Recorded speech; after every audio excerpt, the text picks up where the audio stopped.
आज का काम शुरू करते हैं। आज हम स्पीड, डिस्टेंस और टाइम पढ़ेंगे।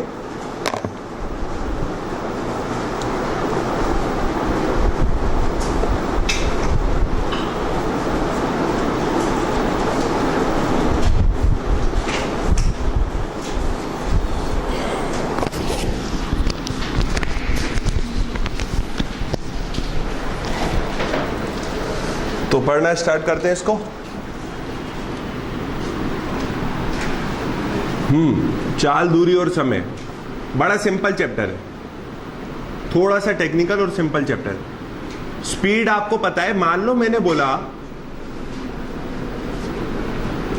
कोई भी व्यक्ति है जिसका नाम है राकेश, ठीक है ना। पहले समझना फिर अपन इसको स्टार्ट करेंगे। कोई भी व्यक्ति है राकेश, वो A से लेके B तक की दूरी को ट्रेवल कर रहा है। A से लेके B तक की दूरी या A से लेके B तक का डिस्टेंस आप मान लो कितना है, 400 किलोमीटर। क्लियर है? अच्छा, इस वाले चैप्टर में आपको क्या याद रखना है दोस्तों कि किलोमीटर और मीटर दो ही यूनिट आपको मिलती है। या तो क्या मिलेगा आपको, किलोमीटर पर आवर, या क्या मिलेगा आपको, मीटर पर सेकेंड। किलोमीटर प्रति घंटा और मीटर प्रति सेकेंड, ये दोनों चीजें आपको मिलती है। तो ये याद रखना आपको, मान लो मैंने आपको इस चैप्टर में दिया ट्रेन की लंबाई 200 मीटर है, the length of the train is 200 metre, तो आपको उसकी जो चाल स्पीड है वो किलोमीटर पर आवर में लेनी है, मीटर पर सेकंड में लेनी है, फर्स्ट या सेकंड, सेकंड में ही लेनी है। समझ में आ गया ना। जिस चीज में आपको, मतलब मैं आपको ये बताना चाह रहा हूं कि यूनिट हमेशा क्या होना चाहिए, इक्वल होना चाहिए। अपन ऐसा नहीं कर सकते इसको अपन ने मीटर में ले लिया और इसको अपन ने किलोमीटर में ले लिया, ये तो सिंपल है, कर लोगे ऐसा। अब किलोमीटर प्रति घंटे को या किलोमीटर पर आवर को मीटर पर सेकंड में बदलने के लिए एक फॉर्मूला होता है जो कि अपन थोड़ी देर बाद देखेंगे। अभी अपन अपने बेसिक पे दोबारा से आते हैं। तो मान लो राकेश को किसी A शहर से लेके B शहर तक की दूरी को ट्रेवल करना है और वो 400 किलोमीटर की कुल मिला के दूरी है। तो इसमें डिस्टेंस कितना हो गया, दूरी कितनी हो गई, 400 किलोमीटर दूरी होगी ना A से लेके B तक की पॉइंट की। अब मैं बोल रहा हूं कि उसको ऐसा करने में 20 घंटे का समय लगता है। टोटल टाइम कितना लगा उसको, समय कितना लगा, 20 घंटे, 20 आवर्स। क्लियर है ना। स्पीड का मतलब होता है 1 किलोमीटर कितनी देर में ट्रेवल किया गया, वो क्या बोला मैंने, 1 किलोमीटर को आप जितनी भी देर में ट्रेवल करते हो वो आपकी स्पीड होती है। मान लो आपने 5 मीटर की या आपने 500 मीटर की दूरी तय की, कितने किलोमीटर की स्पीड से, 72 किलोमीटर पर आवर। तो आप क्या बोल रहे हो, अगर आप 1 घंटे तक इसी स्पीड से चलते रहे तो आप कितने किलोमीटर ट्रेवल कर लोगे, 72 किलोमीटर ट्रेवल कर लोगे। 60 किलोमीटर पर आवर का मतलब क्या हो गया, अगर आप 1 घंटे तक चलते रहे इसी स्पीड से तो आप कितनी दूरी तय कर लोगे, 60 किलोमीटर की दूरी तय कर लोगे। अब मेरे को बताओ, आप अगर 1 घंटे में 60 किलोमीटर की दूरी तय कर पा रहे हो, डिस्टेंस तय कर पा रहे हो, तो आप 360 किलोमीटर की दूरी कितने घंटों में तय कर पाओगे, 6 घंटों में। अरे आप 1 किलोमीटर 60 किलोमीटर 1 घंटे में चल रहे हो तो 360 कितने में चलोगे, 360 upon 60 that is equal to 6 hours. Basic stuff है। एक और बार आते हैं, डिस्टेंस क्या हो गया, ए से लेके बी तक का जितनी भी दूरी रहती है, ट्रेवल जितना भी पार्ट करना रहता है उसको अपन डिस्टेंस बोल देते हैं, दूरी बोल देते हैं। समय क्या हो गया, जितना भी टाइम लगे इस दूरी को तय करने में, डिस्टेंस को ट्रेवल करने में, उसको अपन ने समय बोल दिया। और स्पीड क्या हो गई, बचपन से पढ़ते आ रहे ये formula, speed is equal to distance upon time. चाल बराबर दूरी बटे समय। ज्यादा टेक्निकलिटी में इसको नहीं ले जाएंगे, सिंपल से फॉर्मूले से इसको सॉल्व करने की कोशिश करेंगे। तो सबसे पहले आप ये तो लिख लो, speed is equal to distance upon time. चाल बराबर दूरी बटे समय, चाल बराबर दूरी बटे समय। पहले अपन इसकी पूरी पिक्चर सेट कर लेते हैं आधे घंटे में, फिर इसके क्वेश्चन करेंगे। क्लियर है ना, एकदम बेसिक लेवल से इसको देखेंगे।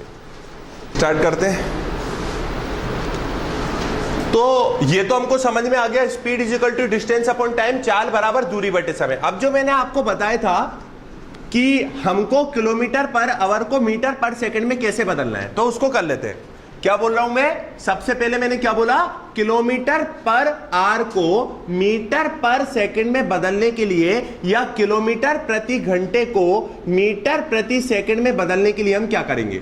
आपको जब भी किलोमीटर पर आवर को मीटर पर सेकंड में कन्वर्ट करना हो तो आप इंटू कर देना 5/18 से। समझ में आ गया? 5/18 से इंटू कर देना। क्यों करा मैंने ऐसा, आप मेरे को बताओ। किलोमीटर पर आर को मीटर पर सेकंड में बदलना है। अब 1 किलोमीटर में कितने मीटर होते हैं दोस्तों? 1000 होते हैं ना। 1 किलोमीटर में कितने मीटर होते हैं? 1000 मीटर। क्लियर है? 1 घंटे में कितने मिनट होते हैं? 60 मिनट होते हैं। और 60 मिनट अगर मैं सेकंड निकालूंगा तो 1 घंटे में कितने सेकंड होंगे? 3600 सेकंड।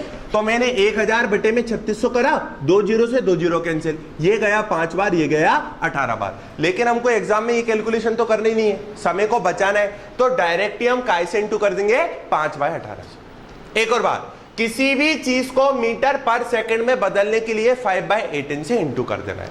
अब सेकंड क्या होगा आप ही मेरे को बता दो, क्या करना है हमको? मीटर पर सेकंड को किलोमीटर पर आर में चेंज करना है। मतलब मीटर प्रति सेकंड को किलोमीटर प्रति घंटे में बदलने के लिए आपको क्या करना है? 18/5 से इंटू करना है। क्या करना है आपको? 18/5 से इंटू करना है। कभी कभी ऐसा हो सकता है आपको इन दोनों में कंफ्यूजन हो जाए, तो सिंपल बताता हूं। अच्छा ये बताओ, किलोमीटर बड़ा होता है कि मीटर बड़ा होता है? किलोमीटर बड़ा होता है। किलोमीटर से मीटर पे जाना है, मतलब किलोमीटर से मीटर, मतलब बड़े से छोटे पे जा रहे हो ना, तो ऊपर हमेशा छोटा वाला होना चाहिए। समझ में आ गया ना? और अगर आप छोटे से बड़े पे जा रहे हो तो ऊपर हमेशा क्या होना चाहिए? बड़ा वाला होना चाहिए। कभी भूल जाओ तो ऐसे याद कर लेना। तो मैं अगर आपसे पूछूं कि 45 किलोमीटर पर आवर किसी ट्रेन की स्पीड है तो कितनी मीटर प्रति सेकंड आएगी? या मैं आपसे बोलूं 54 किलोमीटर प्रति घंटे से स्पीड से एक ट्रेन चल रही है, कितने मीटर पर सेकंड? 54 इंटू 5/18, ये गया 3 बार, 15 मीटर पर सेकंड। समझ में आ गया? कितनी हो जाएगी उसकी स्पीड? 15 मीटर पर सेकंड हो जाएगी। क्लियर है? ये मैं आपको इसलिए बता रहा हूं क्योंकि आपको क्या हो सकता है, कभी कभी क्वेश्चन में ट्रेन की लेंथ दे दी जाए। ट्रेन की लेंथ दे दी जाए। ट्रेन की लेंथ मतलब ट्रेन की लंबाई। मान लो उसने बोल दिया ट्रेन की लंबाई 300 मीटर है, किलोमीटर में तो होगी नहीं ट्रेन की लंबाई, तो ट्रेन की लंबाई कितनी हो गई? 300 मीटर। तो फिर आपको ये किस में चेंज करना पड़ेगा? मीटर पर सेकंड में बदलना पड़ेगा। इतना क्लियर हो गया? तो अभी तक हमने स्पीड का मतलब देख लिया, डिस्टेंस का मतलब देख लिया, टाइम का मतलब देख लिया, उसके बाद हमने किलोमीटर पर आवर को मीटर पर सेकंड में कैसे बदलना है और उसका उल्टा ये भी देख लिया। अब एक चीज पे आते हैं जिसका नाम होता है रिलेटिव स्पीड। उससे भी पहले एक और चीज मैं आपको बताता हूं। देखिए दोस्तों, हमारा अभी जो पिछला लेक्चर था उसमें हमने 4 चीजें देखी थी, आप ही मेरे को बता दो। इंटरेस्ट, प्रिंसिपल, टाइम और रेट, यही 4 चीजें थी। इंटरेस्ट, प्रिंसिपल, टाइम और रेट। इंटरेस्ट मतलब ब्याज, प्रिंसिपल मूलधन, टाइम मतलब समय और आर मतलब रेट मतलब दर, यही देखी थी। इन 4 में से आपको 3 पता होनी थी तो चौथी अपने आप निकल जाती। इसमें हम क्या क्या टर्म्स देखने वाले हैं? स्पीड, डिस्टेंस और टाइम, चाल, दूरी और समय। तो आपको कुछ भी कितनी चीजें पता होना चाहिए आप मेरे को बता दो? 2। अगर मैं बोलूं, अब इसमें मैं आपको सोचना, मैंने आपको मान लो स्पीड दे दी, मैंने आपको डिस्टेंस दे दिया, तो टाइम निकाल लोगे क्या? मैंने आपको टाइम दे दिया, डिस्टेंस दे दिया, तो स्पीड निकाल लोगे क्या? मैंने आपको स्पीड दे दिया और टाइम दे दिया, तो डिस्टेंस निकाल लोगे क्या? अच्छा आप मेरे को यह बताओ, अगर मैंने आपको स्पीड दे दी अकेली, मैंने आपको डिस्टेंस नहीं दिया, टाइम नहीं दिया, तो आप निकाल लोगे क्या? फिर कैसे निकालोगे? फिर तो नहीं निकाल सकते ना। देख लेते हैं। स्पीड दे दी मैंने 54 किलोमीटर पर आवर। अब आपका फॉर्मूला होता है speed is equal to distance upon time. 54 is equal to distance upon time. DOT दोनों ही अननोन है ना। मान लो इसमें डी दे देता मैं 3 किलोमीटर, तो फिर क्या होता? T into 54 is equal to 3, T is equal to 3 upon 54, यही होता। तो हमको कोई भी 2 चीज पता होना चाहिए। अब इस वाले चैप्टर में आप वहां पे जाके एग्जाम में जाके क्या माइंड लगाओगे? 2 चीज ढूंढो। एग्जाम में हमेशा 2 चीज दी हुई होंगी, बस उसको अलग तरीके से बोला गया होगा। समझ में आ गया ना? हमेशा ध्यान रखना 2 चीजें देगा वो। कंपटीशन एग्जाम में वही क्वेश्चन आता है जिसकी कोई ट्रिक हो, जिसकी कोई भी ट्रिक नहीं वो आता ही नहीं है। तो हम देखते हैं अगर ऐसा उसने कर दिया तो किस प्रकार से कर सकता है। अच्छा मेरे को बताओ, आपने मैथ्स में या फिजिक्स में 9th 10th में 11th में पढ़ा होगा, मेरे को लिखना है 5 की पावर 25, क्लियर है, और एक तरफ लिख दिया मैंने 0.005, ये कर दिया मैंने। तो आप लोग शायद कुछ ऐसा ही लिखते होगे, 5 की पावर 25 और नीचे लिखते होगे हेंस नेग्लेक्टेड, यस और नो, यही करते हो ना, क्योंकि 5 की पावर 25 0.005 से भयंकर बड़ा है, इसलिए अपन इसको नेग्लेक्ट कर सकते हैं। समझ में आ रहा है ना, इसको अपन क्या कर देंगे, नेग्लेक्ट कर देंगे। मतलब किसी बड़ी दूरी को आपने देखा और आपको पॉइंट सेंटीमीटर की बात की गई, तो आप उसको क्या करोगे, नेग्लेक्ट कर दोगे। मतलब क्या, आप मेरे को यह बताओ दोस्तों, सिंपल लेवल से समझेंगे एकदम, ये ट्रेन है, हालांकि ऐसा दिखता नहीं है लेकिन मान लो, क्लियर है। अब आप यहां पे खड़े हुए हो, या एक पोल ले लेते हैं, यहां पे एक खंबा ले लेते हैं, देखा होगा आपने खंबे गुजरते चलते लाइट के, क्लियर है। मैं आपसे यह बोल रहा हूं, ये ट्रेन जब इस खंबे को पार करेगी, आप ही मेरे को बताना, एकदम आपको विजिबल कर दिया और सिंपल कर दिया, ये ट्रेन जब इस खंबे को पार करेगी तो कितना दूरी ट्रेवल करेगी, कितनी डिस्टेंस ट्रेवल करेगी, कोई भी इंटेलिजेंट सा आंसर मेरे को दे बस, सिंपल है। अरे ये ट्रेन इस खंबे को पार करने में कितनी दूरी ट्रेवल करेगी, जितनी इसकी लेंथ है, बताओ यस और नो। अगर कोई भी एक पतला सा पोल यहां पे है और इस ट्रेन को इस पोल को पार करना है, तो कितनी दूरी ट्रेवल करेगी, है उसकी लेंथ के बराबर। क्यों, आप मेरे को बताओ, क्या पार इसी सिचुएशन में करेगी, क्या हो गई, क्या पार हो गई, क्या पार, पोल पार हो गया ना, इसने कुल कितनी दूरी ट्रेवल करी, इसकी लेंथ के बराबर ही ना, यस और नो। प्रैक्टिकल समझ में आ रहा है कि नहीं आ रहा। तो कोई भी ट्रेन जब भी किसी पोल को पास करे, या जब भी किसी आदमी को, मैन भी नेग्लिजिबल ही रहेगा ना। अब आप सोचो, आप ऐसे में बात कर रहे हो, ब्रेड्थ में बात कर रहे हो, समझ में आ रहा है, मतलब लेंथ ट्रेन की हो गई, हमारी ब्रेड्थ हो गई, तो ट्रेन की लेंथ देखे अपन, उसकी तुलना में हमारी ब्रेड्थ बहुत कम हो जाएगी ना, तो हम उसको नेग्लेक्ट करेंगे। क्लियर हो गया। एक और बात, तो जब भी ट्रेन किसी पोल और किसी आदमी को पार करती है तो कितना डिस्टेंस ट्रेवल करती है, खुद की लंबाई के बराबर। क्लियर हो गया यहां तक, कोई दिक्कत। अब अगले पे आ जाओ, लिख भी लेंगे, अभी समझ लेते हैं। मतलब मान लो मैंने आपको एक क्वेश्चन दिया दोस्तों, फॉर्मूला क्या है, स्पीड डिस्टेंस टाइम, यस और नो, दो चीजें पता करनी है। मैंने आपको दिया एक 200 मीटर लंबी ट्रेन, क्या बोला मैंने, एक 200 मीटर लंबी ट्रेन जो कि 54, या एक 300 मीटर लंबी ट्रेन, 300 मीटर लंबी ट्रेन, क्लियर है। कितनी स्पीड से चल रही है, 54 किलोमीटर पर आवर, स्पीड क्या होगी इसकी, 54 किलोमीटर प्रति घंटा। एक और बात, एक 300 मीटर लंबी ट्रेन जिसकी चाल या स्पीड 54 किलोमीटर प्रति घंटा है, वो एक पोल को पार करने में कितना समय लेगी, ये क्वेश्चन है। अब आपको स्पीड दे दी इसमें कितनी, 54 किलोमीटर पर आवर, डिस्टेंस बोलो कितना, 300 हो गया ना, डिस्टेंस कितना हो गया, 300 हो गया ना, अभी तो हमने पढ़ा है। तो अब हमको, आपको समझ में आ रहा है ना, मतलब वो कैसे घुमा के दे सकता है। अब अपना डिस्टेंस कितना हो गया, 300 मीटर। क्या कर दूं इसको मैं, 15 मीटर पर सेकंड कर दूं, क्या अभी निकाला था अपन ने, याद हो तो आपको, 15 मीटर पर सेकंड कर दूं इसको, very good, 15 metre per second.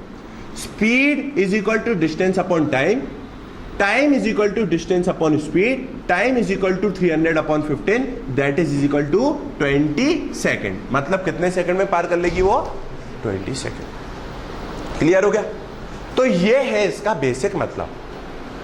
आप लिख लो, जब भी कोई ट्रेन, लिखिए, जब भी कोई ट्रेन किसी पोल को, जब भी कोई ट्रेन किसी पोल को या किसी मैन या आदमी को पार करती है, तो डिस्टेंस कितना होता है ट्रेवल करती है वो, distance is equal to the length of the train. Distance कितना हो गया? The length of the train. अच्छा, दो केसेस, तीन, पहले केसेस सुन लो, पहले आप ये लिख लो फिर केसेस सुन लेना। क्या लिखा हमने? जब भी कोई ट्रेन किसी पोल को पास करी या किसी आदमी को पास करेगी तो कितना डिस्टेंस या कितनी दूरी तय करेगी? खुद की लंबाई के बराबर। क्लियर हो गया? अच्छा, आप मेरे को बताओ, यहां पे पोल और मैन स्टेशनरी थे। क्या थे? स्टेशनरी, मतलब स्थिर थे। समझ में आ गया? पोल एक जगह फिक्स है और आदमी को भी हमने फिक्स ही मान लिया। अगर आदमी आगे बढ़ता रहेगा तो फिर कैसे कैच हो पाएगा वो? फिर तो उसमें टाइम लग सकता है ना। अब एक केस तो ये हो गया, दूसरा केस क्या हो सकता है वो सुनो। ये वाला समझ में आ गया? हटा दूं? अभी इसको हटा देंगे, पहले समझ लो। दूसरा केस क्या हो गया? अभी ये याद रखना कि पोल और मैन दोनों अपन नेग्लेक्ट कर सकते थे क्योंकि वो बहुत छोटे थे उसके कंपैरिजन में, लेकिन एक बड़ी ट्रेन आ गई तो क्या होगा? ये दूसरी कंडीशन हुई। तीसरी कंडीशन क्या हो सकती है? एक बड़ा सा ब्रिज आ गया 150 मीटर का, तो क्या होगा? तीन कंडीशन समझ में आ गई। पहली कंडीशन क्या? ये सिंपल वाली, नेग्लेक्ट। दूसरी कंडीशन क्या? बड़ी सी ट्रेन। तीसरी कंडीशन क्या? ब्रिज। अब पहले तीसरी कंडीशन समझो। तीसरी कंडीशन में ब्रिज स्थिर रहेगा या चलेगा? स्टेशनरी रहेगा या स्टेशनरी रहेगा? तो फर्स्ट और थर्ड कंडीशन में हमारी वस्तुएं क्या हो गई? स्टेशनरी। क्लियर है? दूसरी पे आओ। अब दो ट्रेनें हैं, हो सकता है पहली ट्रेन चल रही हो, दूसरी रुकी हुई हो सकता है पहली ट्रेन इधर से आ रही हो, दूसरी ट्रेन इधर से आ रही हो, और दोनों ही चल रही हो सकता है दोनों ट्रेन इसी डायरेक्शन में चल रही हो। समझ में आ गया आपको? क्लियर हो गया? तो उस वाले में अपने को काम आएगी रिलेटिव स्पीड। क्लियर है? उस वाले में हम क्या देखेंगे? सापेक्ष चाल, रिलेटिव स्पीड। क्लियर तो हो गया ना कंसेप्ट? सेकंड वाले पे पहले आते हैं, पहले थर्ड वाले पे आते हैं। क्या बोला मैंने? समझना है, अभी लिखना नहीं है, बहुत सारे क्वेश्चन कर लेंगे हम इसके। तो अभी मैंने आपसे क्या बोला? जब ट्रेन किसी ब्रिज को पार करे या दूसरी स्टेशनरी ट्रेन को पार करे। तो पहले हम ब्रिज ले लेते हैं। मान लो ये है ब्रिज। अब आप ही मेरे को जरा दोस्तों देख के बताओ, क्या मैं ट्रेन की तुलना में इस ब्रिज को नेग्लेक्ट कर सकता हूं क्या? बताओ। क्योंकि ये तो बहुत बड़ा हो गया ना, तो नेग्लेक्ट कैसे करूंगा मैं? वही समझते हैं, 5 की पावर 25 है और 5 की पावर 10 है, तो अब नेग्लेक्ट थोड़ा हो सकता है। ये भी अपने आप में एक अच्छी खासी वैल्यू है। तो आप मेरे को सोच के बताना, अगर ब्रिज की लेंथ 150 मीटर है, कितनी है ब्रिज की लंबाई? 150 मीटर है। क्लियर हो गया? स्पीड कितनी है ट्रेन की? दोबारा से 54। अपन को तीन चीजें चाहिए। क्या क्या क्या क्या क्या चाहिए? Speed, distance, time. स्पीड कितनी हो गई? 54 किलोमीटर पर आवर। डायरेक्ट ही 15 मीटर पर सेकंड लिख दूं क्या? Very good, 15 metre per second. Distance कितना होगा? सोच के आप प्रैक्टिकली सोचो ना, प्रैक्टिकली सोचो कितना होगा? 450 होगा? 150 प्लस 300। ऐसा क्यों? प्रैक्टिकली देखते हैं। अब इनको सबको मैं मिटाता हूं। ट्रेन ने चलना स्टार्ट कर दिया, ये ब्रिज का स्टार्टिंग पॉइंट है। देखो, ब्रिज का स्टार्टिंग पॉइंट है, ब्रिज का एंड पॉइंट है। तो आप मेरे को बताओ, ब्रिज को ट्रेन कब पार कर लेगी? जब ट्रेन इस पॉइंट पे आ जाएगी तभी पार हो जाएगी ना ब्रिज। यस और नो? ब्रिज को पीछे छोड़ेगी तभी तो पार होगा ना। तो मतलब ट्रेन पहले एक ऐसी सिचुएशन में आएगी, यहां पे ये पूरा ब्रिज कवर हो गया, फिर आगे चलना स्टार्ट करेगी, आगे चलना स्टार्ट करेगी, आगे, और पार कब हो जाएगा दोस्तों? इस कंडीशन में पार हो गया क्या? इस कंडीशन में ब्रिज पार हो गया। अब आप मेरे को बताओ, कुल मिला के ट्रेन ने कितनी दूरी तय करी? एक तो ये 150 मीटर और एक पूरी ट्रेन आगे चली गई, तभी तो होगा ना।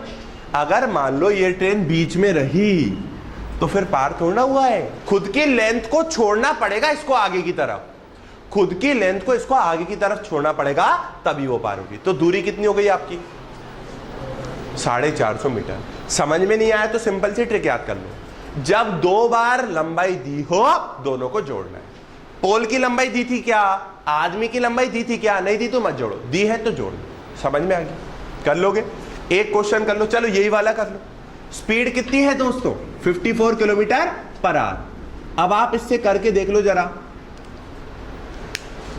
450 अपॉन 15 कितना हो रहा है? डायरेक्ट बोलो 30 सेकेंड। यस और नो? उसको क्या कर रहे हैं उसमें?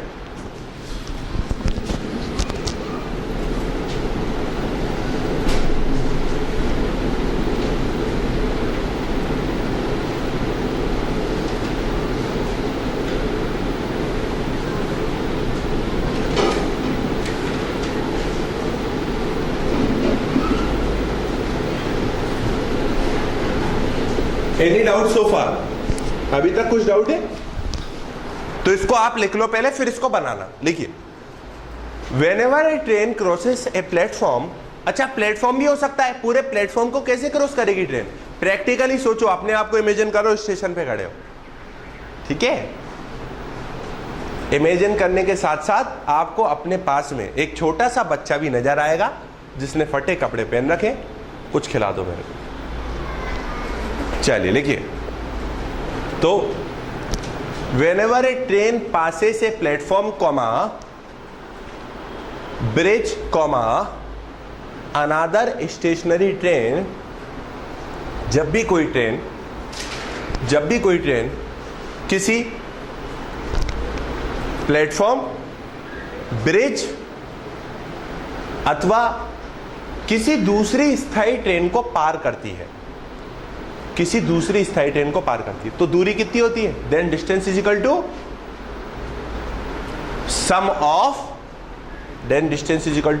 सम ऑफ, आप ही बता दो क्या होगा? देखो, अगर ब्रिज को करा तो train plus bridge, train plus train, या ट्रेन प्लस प्लेटफॉर्म। दो बार आपको दूरी दी हो तो दोनों को जोड़ देना। क्लियर हो गया आपका? तो मतलब इससे हमने करा 54 kilometre per hour, 15 metre per second, कुल मिला के हमारी दूरी कितनी हो गई थी इसमें? 150 और 300 450। Speed is equal to distance upon time, time is equal to distance upon speed. तो टाइम अपन को पता नहीं है, डिस्टेंस अपना 450 और स्पीड है अपनी 15, कितने सेकंड में पार कर लेगी? 30 सेकंड में पार। क्लियर हो गया? कर लोगे ऐसे क्वेश्चन आए तो हमने फर्स्ट पार्ट में क्या देखा? नेग्लेक्ट करना है या नहीं करना है? करना है ना। ट्रेन किसको पार कर रही थी? किसी पोल को या किसी आदमी को। दूसरे केस में क्या देखा? ट्रेन किसी ब्रिज को पार कर रही है या प्लेटफॉर्म को पार कर रही है, या क्या कर रही है? किसी स्टेशनरी ट्रेन को पास कर रही है। अब दूसरे कंडीशन को समझा जाए, वो थोड़ी सी क्रिटिकल है, उसमें हमको रिलेटिव स्पीड देखना पड़ेगा। वो कैसे? अभी देखते हैं। और ध्यान रखना, आपको पता होगा बोर्ड्स के ऊपर भी क्वेश्चन पूछे जाते हैं, पहले इंग्लिश में फिर हिंदी में समझाऊंगा। बोर्ड्स के ऊपर आपको पता होगा अप स्ट्रीम और down stream, against the stream और वाटर करंट की स्पीड वगैरह, ऐसे क्वेश्चन पूछे जाते हैं। हिंदी में बता देता हूं, धारा के साथ बहना और धारा के विपरीत बहना, ऐसे क्वेश्चन पूछे जाते हैं। तो जो हम रिलेटिव स्पीड में पढ़ेंगे ना, उसका उल्टा उसमें पढ़ना है। समझ में आ गया? रिलेटिव स्पीड जो कहती है उसका उल्टा। पहले रिलेटिव स्पीड क्या है ट्रेन में समझते हैं, फिर बोट में समझेंगे। बोट कहां पे चलती है? पानी। चलो बहुत बढ़िया, ये तो पता है। रिलेटिव स्पीड क्या होती है? कुछ नहीं है, एकदम सिंपल है, सापेक्ष। अभी मैं इसकी टेक्निकलिटी में नहीं जाऊंगा, आपको डायरेक्ट ही समझाऊंगा। सापेक्ष चाल क्या होती है?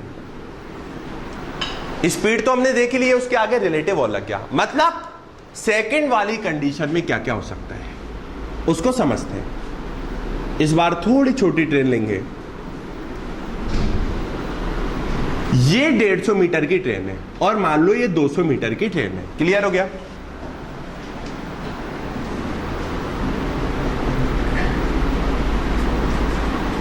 इंडियन रेलवे, चलो ठीक है।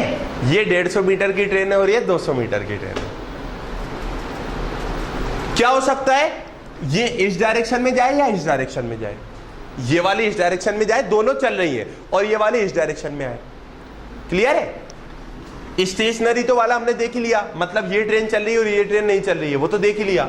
अब ये इस डायरेक्शन में जा रही है, इस डायरेक्शन में, ऐसा हो सकता है, या दोनों ही इस डायरेक्शन में जा रही है। समझ में आ गया? आप मेरे को बताओ, ये दोनों ट्रेनें एक दूसरे को सबसे जल्दी कौन से केस में पार करेंगी? फर्स्ट वाला अपोजिट, सेकंड वाला साथ साथ। आप बताओ। अपोजिट वाले में जल्दी पार करेंगी ना, दोनों ही स्पीड से आ रही हैं तो एकदम दोनों एक दूसरे को पार कर लेंगे। यस और नो? साथ साथ जा रही हैं तो समय लगेगा। और ऐसा भी हो सकता है, ऐसा भी क्वेश्चन आ सकता है, जब आंसर आपकी रिलेटिव स्पीड कितनी आ रही है? 0। रिलेटिव स्पीड कितनी आ रही है? 0। जब रिलेटिव स्पीड 0 आती है, इसका मतलब दोनों ट्रेनें एक दूसरे को कभी पार नहीं करेंगी अगर उसी स्पीड में चलती है। ये होता है रिलेटिव स्पीड का फंडा। क्या बोला मैंने? रिलेटिव स्पीड अगर 0 आ गई, कैसे निकालते हैं? सिंपल है, देख लेंगे। रिलेटिव स्पीड अगर 0 आ गई तो वो ट्रेनें एक दूसरे को कभी पार नहीं करेंगी। कैसे? अभी थोड़ी देर रुक जाओ। अच्छा, आप मेरे को बताओ दोस्तों, इसकी स्पीड मान लो कितनी है? 54 किलोमीटर पर आवर। ओके, इसकी स्पीड हो गई 72 किलोमीटर पर आवर, 72 किलोमीटर या 72 किलोमीटर प्रति घंटा। क्लियर है? रिलेटिव स्पीड या तो दोनों को जोड़ के निकालते हैं या माइनस करके। आप मेरे को बताओ, इस केस में मैं जोड़ूंगा या माइनस करूंगा? अच्छा, आप मेरे को एक चीज बताओ, आपने क्या बोला? आपसे ही, आपकी उससे ही बताऊंगा मैं। अच्छा, इन दोनों में कम समय लगेगा या ज्यादा? कम लगेगा। एक और चीज इंट्रोड्यूस कर रहा हूं, बहुत काम आएगी जीवन में, और खटाखट क्वेश्चन होंगे। मैं आपको पहले ही समझा देना था, बताना भूल गया, आप समझा देता हूं। Speed is equal to distance upon time. Clear है? आप मेरे को बताओ, लिख भी देता हूं, चाल बराबर दूरी बटे समय, और इसको पूरा लिखेंगे हम ताकि रिवीजन थोड़ा अच्छे से हो जाए। Speed is equal to distance upon time. लोग बाग छोटी छोटी मिस्टेकें करते हैं, वो मैं आपको बता देता हूं क्या है। कभी कभी आप डेफिनेशन लिख रहे हो, मान लो पॉल्यूशन की, आप प्रदूषण की परिभाषा लिख रहे हो, तो लास्ट में इज कॉल्ड पॉल्यूशन, ये क्यों लिखें? क्योंकि हम पॉल्यूशन की परिभाषा ही तो पढ़ रहे हैं, इसको प्रदूषण कहते हैं, ये क्यों लिखें? सही बात है कि नहीं है? पॉल्यूशन की परिभाषा लिख रहे हैं तो इज कॉल्ड पॉल्यूशन, ये लिखना चाहिए। रिवीजन के समय आपका बहुत टाइम मैनेजमेंट हो जाता है। आप जब पढ़ते हो, रीडिंग करते हो, रिवीजन के समय आपको रीडिंग करना रहता है, तो आपको अपना माइंड लगाने की जरूरत नहीं पड़ती है। इज कॉल्ड पॉल्यूशन जब वहां पे देखोगे ना, तो दिमाग में बैठता चला जाएगा। ये छोटी छोटी मेहनत के काम होते हैं, इनसे बचना नहीं चाहिए। आगे जाके आपका ये बहुत टाइम सेव करते हैं। अभी इसलिए मैंने ये पूरा लिखा है, तो एक एक चीज लिखा करो क्लास में, क्योंकि ये बात नहीं है आपको समझ में आ गया। बात ये है, जब आप रिवीजन करोगे आपका काम 100% आसान हो जाएगा, आपको वैसे ही याद रहेगा जैसा मैंने क्लास में समझाया था। क्लियर है? अब आप मेरे को बताओ, speed is equal to distance upon time, क्या आप इसको समझते हो? क्या आर टी कुछ भी चीज नहीं है, मैंने दो वर्ड ले लिया, आर टी। आर प्रपोर्शनल है टी के, आर सम अनुपाती है टी के। मतलब क्या है? अगर आर बढ़ेगा तो टी बढ़ेगा, अगर टी बढ़ेगा तो आर बढ़ेगा। यस और नो? क्लियर हो गया? Are inversely proportional to T, इसका मतलब क्या होगा? अगर आर बढ़ेगा तो टी घटेगा, और टी बढ़ेगा तो आर घटेगा। आर डायरेक्टली प्रोपोर्शनल है टी के, दोनों बढ़ेंगे एक साथ या दोनों घटेंगे एक साथ। आर इनवर्सली प्रोपोर्शनल है, ये तो समझ में आ गया ना? क्लियर है? अब आप मेरे को बताओ दोस्तों, स्पीड और टाइम क्या है? Inversely proportional. मतलब स्पीड अगर, समझाऊंगा प्रैक्टिकली भी, स्पीड अगर बढ़ेगी तो टाइम कम लगेगा ना, और टाइम अगर ज्यादा लगेगा करने में तो स्पीड घटेगी। मान लो आपकी स्पीड 50 किलोमीटर प्रति घंटा है, ये हो गई स्पीड। आपको टोटल ट्रेवल करना है, या मैं ले लेता हूं 40 किलोमीटर पर आवर। आपको टोटल 160 किलोमीटर ट्रेवल करने हैं, 160 किलोमीटर की दूरी ट्रेवल करनी है।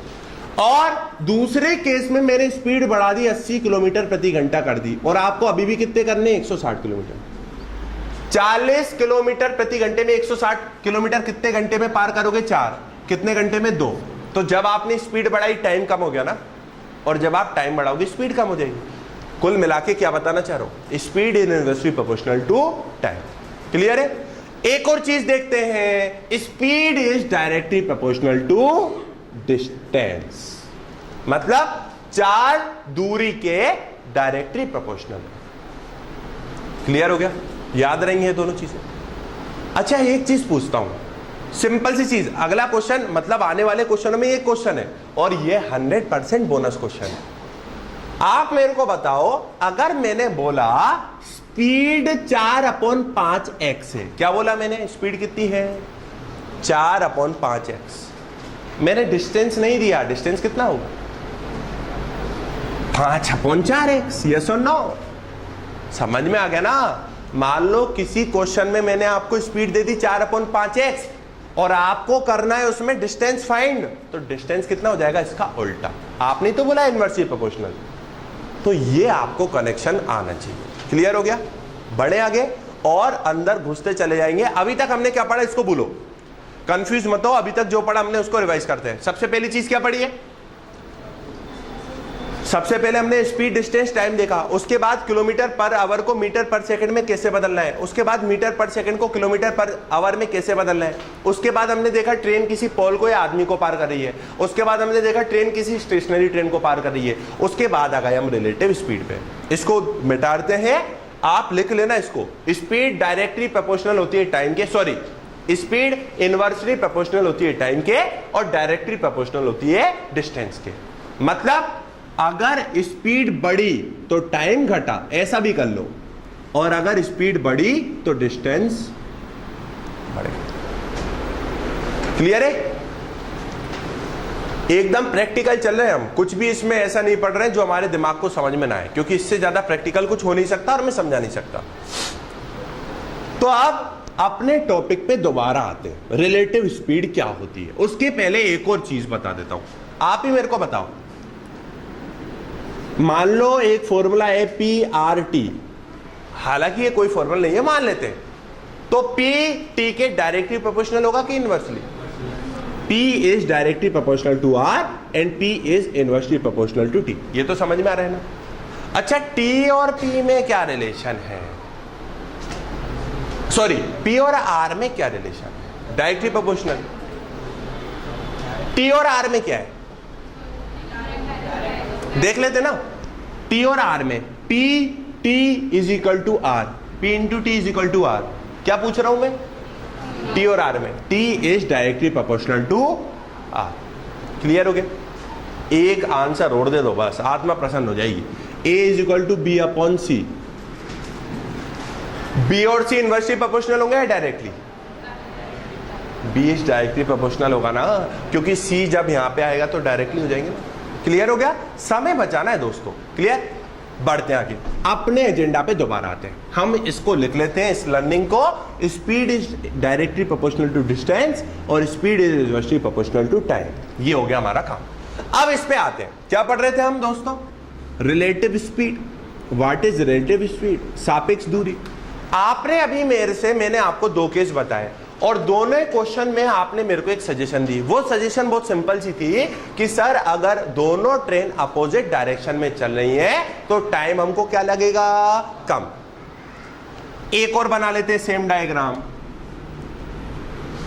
150 मीटर इंडियन रेलवेज, 2 पहिए, और 200 मीटर 72 किलोमीटर पर आवर। ये यहां पे जा रही है, ये यहां पे जा रही है। समझ में आ गया ना? ऐसा बोल रहा हूं मैं आपसे, ठीक है? लेकिन क्वेश्चन में ध्यान रखना, ऐसा केस आएगा ना तो दोनों का स्टार्टिंग पॉइंट एक ही होगा। क्लियर है?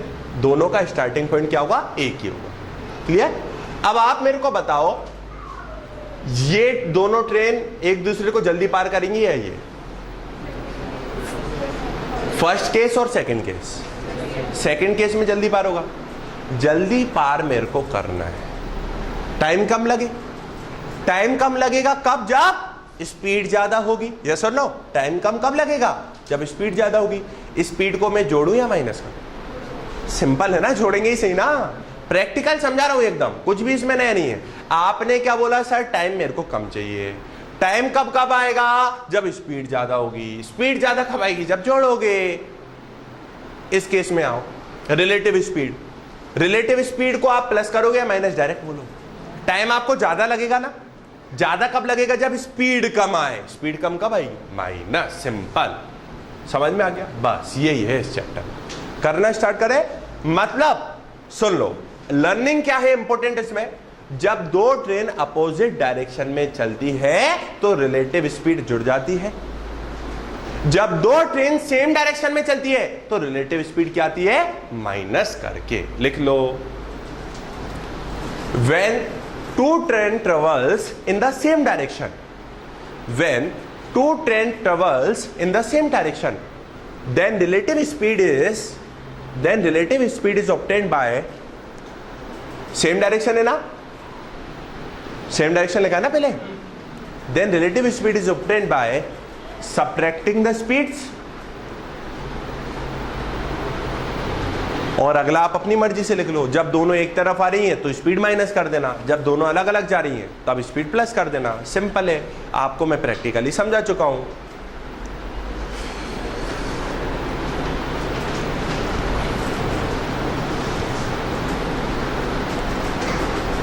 एक और बार रिवाइज कराओगे? चलो करा दो। यहां पे देखो, मान लो स्पीड 54 किलोमीटर पर आवर है या 54 है, तो टाइम कितना होगा? 1/54 होगा ना। ये समझो, अभी इस लेवल पे समझो, या बाद में इंट्रोड्यूस कर देंगे इसको।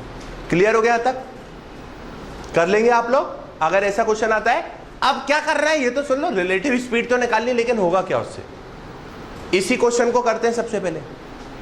तो इसको मान लो ट्रेन 1, इसको मान लो ट्रेन 2। तीन चीजें होती हैं, बोलते चलो। क्या क्या? Distance, time, speed. रुक जाओ, डिस्टेंस कितना है? 2 बार दे रखा है, दोनों को जोड़ूंगा, बोल दिया आपसे मैंने, 150 प्लस 200 कितना हो गया? टाइम मेरे को पता नहीं है। अब मैं 2 स्पीड दे रखी है तो रिलेटिव स्पीड निकालूंगा।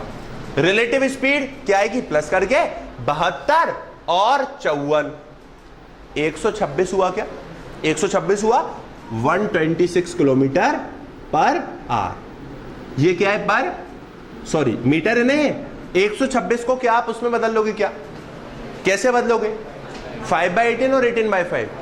Very good. तो 5/18 से इंटू करके कितना आ रहा है? कितने मीटर पर सेकेंड?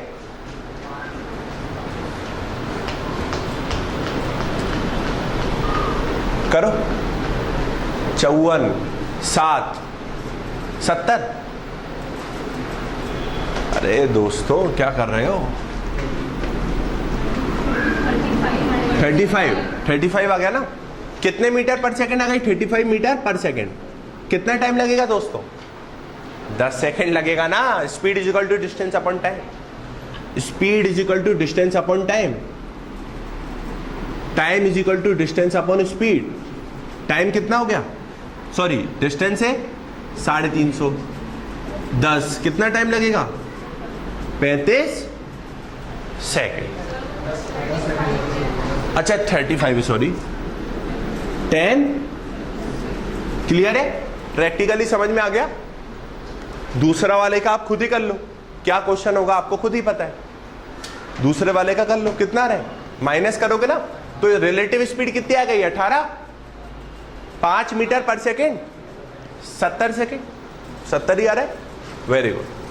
ओरली कर सकते हो आप, अगर एक बार आपके माइंड में कैलकुलेशन करना आ गया तो ओरली करना, मैं तो आपसे यही कहूंगा। कर लेते हैं इसको। इस वाले में मैंने क्या बोला आपसे? टाइम ज्यादा लगना है, वो मैं आपको समझा चुका हूं। जब दोनों एक ही डायरेक्शन में जाती है तब रिलेटिव स्पीड माइनस करके आती है। रिलेटिव स्पीड कितनी हो गई? सापेक्ष दूरी 54, जो कि कितनी आएगी? Relative speed is equal to 18 metre per second. 18 metre per second को किलोमीटर में बदलने के लिए, सॉरी 18 किलोमीटर पर सेकेंड को पर आर को मीटर पर सेकेंड में बदलने के लिए 5/18 से इंटू करेंगे। 18 से 18 गया 5 आ गया, मतलब relative speed is equal to 5 metre per second. Yes और no? Speed is equal to distance upon time. Speed is equal to distance upon time. Time यहां पे लिखो, स्पीड यहां पे लिखो, डिस्टेंस वही है 350, स्पीड है 5, कितनी हो गई? 70 मीटर पर, सॉरी 70 सेकेंड में उस ट्रेन को पार करने में समय लग गया। मतलब हमको प्रैक्टिकली पता भी लग गया। जब 2 ट्रेनें, प्रैक्टिकली पता लग गया ना, जब 2 ट्रेनें एक दूसरे को ऐसे क्रॉस करती है तो कम टाइम लगता है, और साथ साथ जाती है तो ज्यादा टाइम लगता है। और ऐसा भी हो सकता है कि कभी पार ही ना कर पाए, जब रिलेटिव स्पीड कितनी आ जाए। वो क्वेश्चन कर लेते हैं अभी। यहां तक क्लियर है? अच्छा, इसका उल्टा मैंने आपसे काय में बोला था, याद रखना उसको। बोट वाले में इसका उल्टा मतलब क्या, समझो उसको। अब ये प्रैक्टिकली समझ में आ गया ना, अब उसको प्रैक्टिकली समझो। हटा दो इसको।